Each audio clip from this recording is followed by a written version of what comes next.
Moss here with the Review Journal.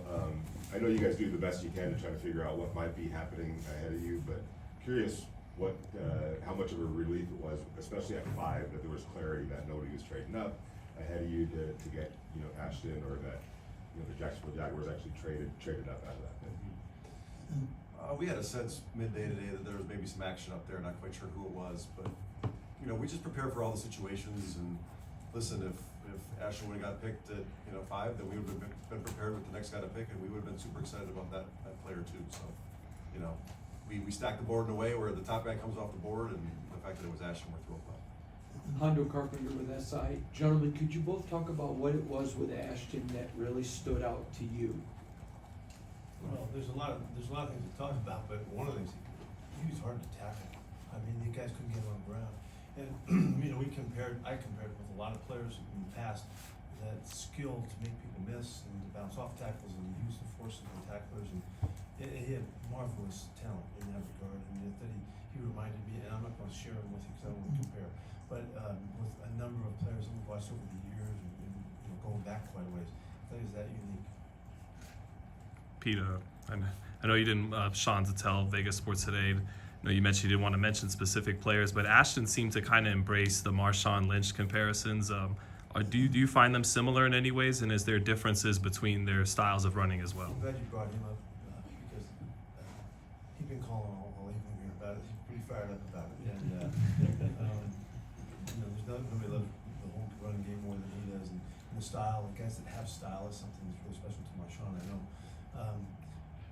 There is similarities in that his ability to make plays when it doesn't look like there's anything there. Marshawn did that, you know, throughout his career, and he found a physical way to, you know, kind of bank off of people and balance and just keep alive. And Ashton really is a player that shows that kind of style. That's one of the aspects of his style, his burst and all the other things he does as well. You know, compliments, but there's a special makeup in there in Ashton in particular. Carter Owen with Raiders.com. You guys have talked a lot about bringing the right people into the organization.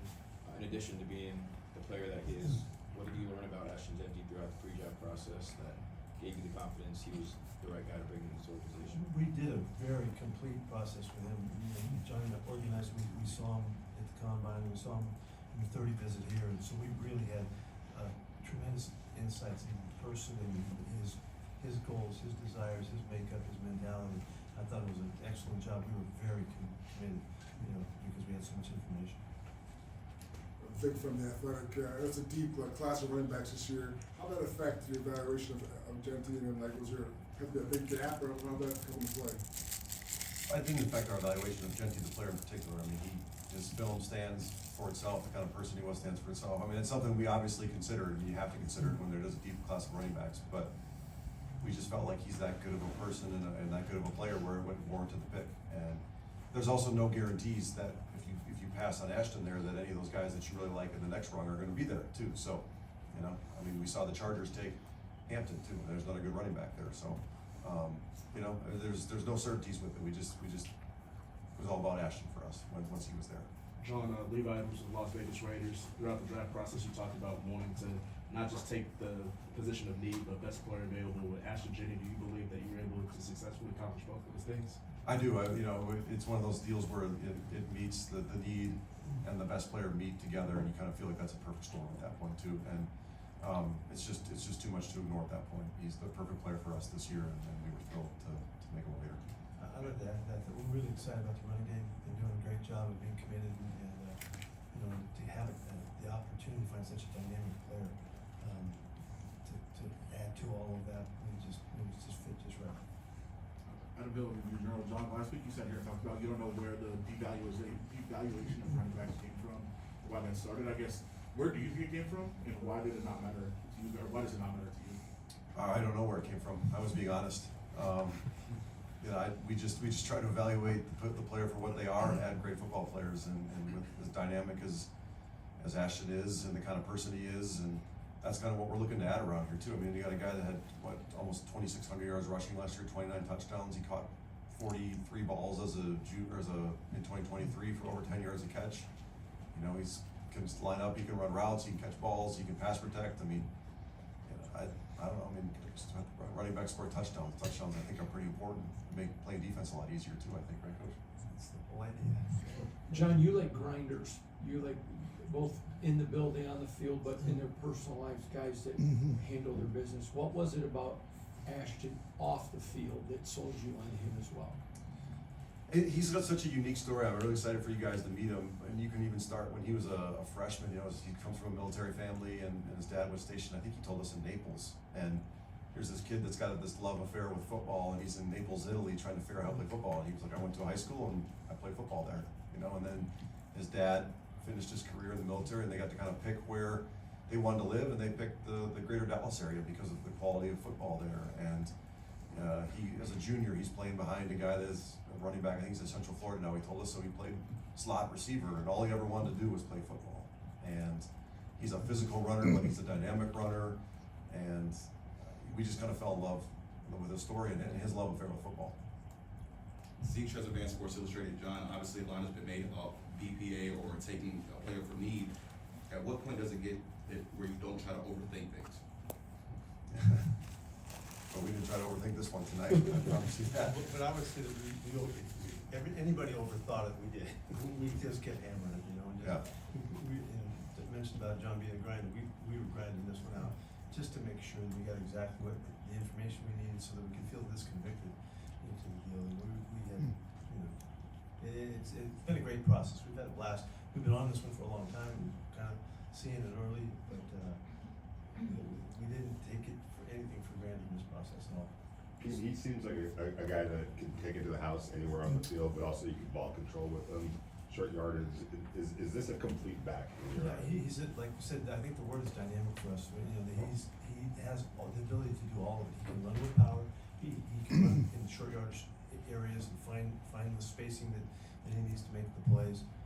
And he's got that marvelous ability. Just on any play he can score, and that's just such an exciting aspect to add to our football team. We just feel very fortunate. Yes, we're gonna go Steve, Hondo, Nick, Paul, and Dave. Steve Karp with the Sporting Tribune. Pete, what will be his biggest challenge of adjusting from college to pro football? Most always for the guys coming out of college is pass protection. Like that's the biggest issue that guys have. And, we studied every pass pro op he had, and he gets the job done.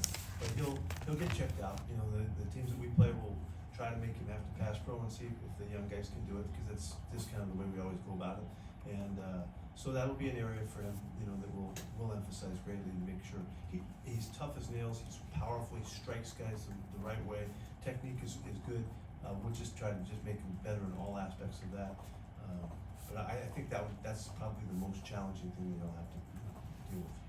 Pete, when you look at your resume, everywhere you've been, you've tremendously picked running backs. Is there one quality that and you've had different styles of running backs, but is there one quality you look for? What is it that has gifted you in identifying running backs? Well, I appreciate you saying that, Sense. It's the commitment to the running game first, as it affects the overall play of your team. That is what drives me to, you know, always been focused on the running game and running backs. But I'm always looking for special qualities, you know, unique things that they're able to do with their vision, with their body control, with their toughness and their burst, their speed. Some guys are just different than others, you know, and he is not a guy that's going to just run into the wall. He's going to find his way for the most space available, you know, with this marvelous creativity, you know, that terrific running backs have always shown to me. And so now I was thrilled to be part of this one and all the way through it, you know, and it was fun to go back and watch this film again. I'll just give you a little quick one. To figure out Reggie Bush back in the day, Reggie scored so many touchdowns from so far out on the film that the film would run and he'd be the only guy on the field. You know, you couldn't see it, but I couldn't tell, well, how good is he? He's too easy, you know, he's scoring from so far out. And so but I watched the same film about 50 times and I try and figure out, I think he's got like everything you could want in a running back, you know, so it's just gone back a long ways, and it's looking for the unique special qualities that guys have that makes them, you know, those wonderful players. Nick Walters, Channel 13. Pete, obviously it's no secret that the Raiders have had their quarterback struggles over the years, but at the combine you were talking about how a running game can be a quarterback's best friend. So from your experience with Geno Smith in Seattle, how can Ashton Jeanty help Geno Smith? Yeah, that's not really a novel thought in the coaching circles over the, numbers of years, but, this is precisely that, and it won't be just Ashton, it'll be the running back group that'll contribute to make this happen. Because it takes a good 3 guys usually in the rotations to make that happen, and, but it's the consistency of the emphasis that you place on the defense, that they have to continue to try and stop the running game, and that allows all of the opportunities for Chip to do his magic, and that's the play action games, it's all of the stuff that comes off of the run game, and all of that is not what's that doesn't draw any focus on the quarterback. None of those things you're thinking about the QB when you're worrying about the running game, you got to get it stopped, and you're not sure where it's coming from, and that's how you complement the quarterback's position, and make it such that we're trying to make it easier on the quarterback, because his job is the hardest in professional sports. So this is the key way to get that done. Pete Carroll from Raiders.com. Ashton on the call earlier said that what he thought might have sealed the deal was that he beat you in a shooting contest on his visit. When's the rematch? That's not exactly how it is. When's the rematch? There'll be no rematch. Yeah, we had there was a little competition thing that the guys had, amongst the guys that were visiting. I didn't really enter into the competition. I thought that might be unfair for them. So, but yeah, he did. He came through pretty well. That was good. It was exciting to see.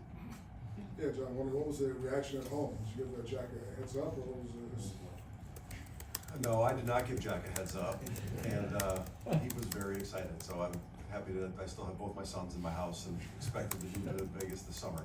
But he's, for all the reasons I'd said before, fantasy football points and getting a jersey and all that, he's pretty excited. I would like to say that has nothing to do with why we picked him. I was willing to risk it if that's what it took. Not being the best player, but it all aligned. We'll wrap it up with Deshaun, Kevin, and then Carter. Tashawn Reed from The Athletic. I know it's obviously a lot of work to still be done this offseason, but between Jeanty and Geno and some of the guys you already have, like Jacoby and Brock Bowers, do you feel like you started to kind of establish an identity on offense kind of at this point in the offseason? I do. I mean, Brock obviously had a fantastic rookie season, and Jacoby's was a great slot player for us, and had his best season in the NFL last year too. And now we add another dynamic weapon to it with Ashton. We like our offensive line and how it's coming together.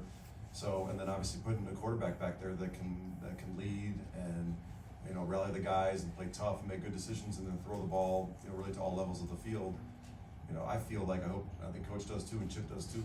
We've gotten harder to defend, but we still have 2 more days of the draft and undrafted free agency, and there's always players that pop later too. So our work is not even close to being done, but I think we're off to a good start, and tonight certainly was a big boost to that. I think too that we're trying to set this up so that our staff and Chip and the coaches that are on the offensive side have the opportunities to create all of the things that they know are capable to be created. And I'm fired up for Chip. I know he knows. He's seen in the mini camp we just had that we've got some stuff that we can work with, and so I look forward to it. As excited as you are with what happened today, what's the excitement and buzz and feeling as you head into tomorrow, knowing what's on the board right now? John's just getting warmed up. He's getting warmed up. Yeah. All kinds of exciting things. Have a big day tomorrow. The board came up a little too clean tonight. I mean, we'd like to have seen other teams reach a little bit more, but we'll go regroup tonight and have a good plan for tomorrow. And there's still a lot of good players out there. Yeah, Carter. Hey, John, just when you look at the entirety of this first round tonight, were there any surprises for you?